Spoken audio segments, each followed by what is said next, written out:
BGB region commander আনুষ্ঠানিকভাবে গাজার স্তূপে আগুন দিয়ে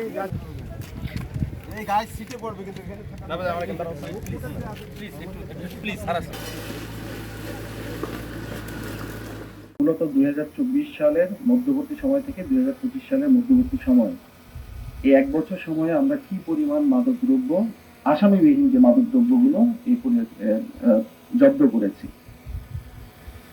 এছাড়াও আসামি সহ যে সমস্ত মাদকদ্রব্য আমরা ধ্বংস করেছি এই পরিমাণও অনেক বেশি। আপনারা জানেন যে আমাদের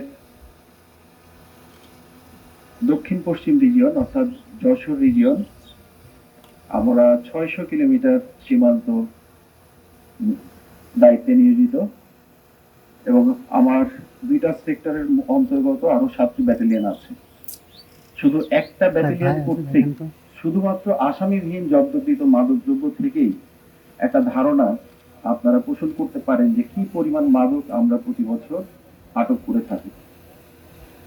শুধু বিজিবি নয়, আমাদের সাথে অন্যান্য সংস্থাও, সংশ্লিষ্ট সংস্থা, তারাও এই মাদকদ্রব্য আটকের ক্ষেত্রে ভূমিকা পালন করে থাকেন। আমি আশা করব ইনশাআল্লাহ ভবিষ্যতে আমাদের এই অভিযানগুলো আরো বেশি বেগবান হবে এবং আমরা এই মাদকের ক্ষতিকর প্রভাব থেকে আমাদের সমাজ তথা জাতিকে রক্ষা করার জন্য আরো বেশি ভূমিকা পালন করব ইনশাআল্লাহ। আমাদের এই কুষ্টিয়া সেক্টর 300 কিলোমিটার সীমান্ত জুড়ে বিস্তৃত।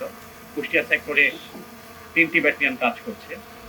3টি ব্যাটালিয়নের মধ্যে আজকে আপনারা দেখতে পাচ্ছেন একটি ব্যাটালিয়নের মাদকদ্রব্য ধ্বংসের জন্য যে সংগ্রহ করেছে প্রায় 3 কোটি টাকার উপরে, 3 কোটি প্লাস। আমাদের এই কার্যক্রম অব্যাহত থাকবে। আমরা সীমান্তে ডে অ্যান্ড নাইট কন্টিনিউয়াসলি কাজ করে যাচ্ছি। আর আমরা চেষ্টা করছি এই সিজারের পরিমাণ বৃদ্ধি করার জন্য। তারই অংশ হিসেবে আমরা সীমান্তের বিভিন্ন স্থানে যদি নতুন বিওপি করতে হয় সেগুলোর জন্য চেষ্টা করছি। সেই ক্ষেত্রে আমরা মেহেরপুর ব্যাটালিয়ন প্রতিষ্ঠা করার চেষ্টা করছি। 3টা ব্যাটালিয়ন থেকে 4টা ব্যাটালিয়ন হলে আমাদের সিজারের পরিমাণ আরও বাড়বে এবং সীমান্ত আরও শক্তিশালী হবে।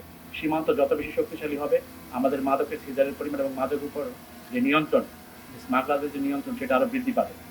তো সেই প্রেক্ষাপটে আমি এখানে উপস্থিত মেহেরপুর প্রশাসনের যারা আছেন তাদেরকে অনুরোধ করবো মেহেরপুর ব্যাটালিয়ন প্রতিষ্ঠা করার ক্ষেত্রে আপনাদের সহযোগিতা প্রয়োজন। এছাড়া অন্যান্য জেলার যারা প্রতিনিধি আছেন, ভূমির সাথে যারা জড়িত আছেন, আমাদের যে ক্যাম্পগুলো বৃদ্ধি করতে হবে সেক্ষেত্রে আপনাদের সহযোগিতা প্রয়োজন।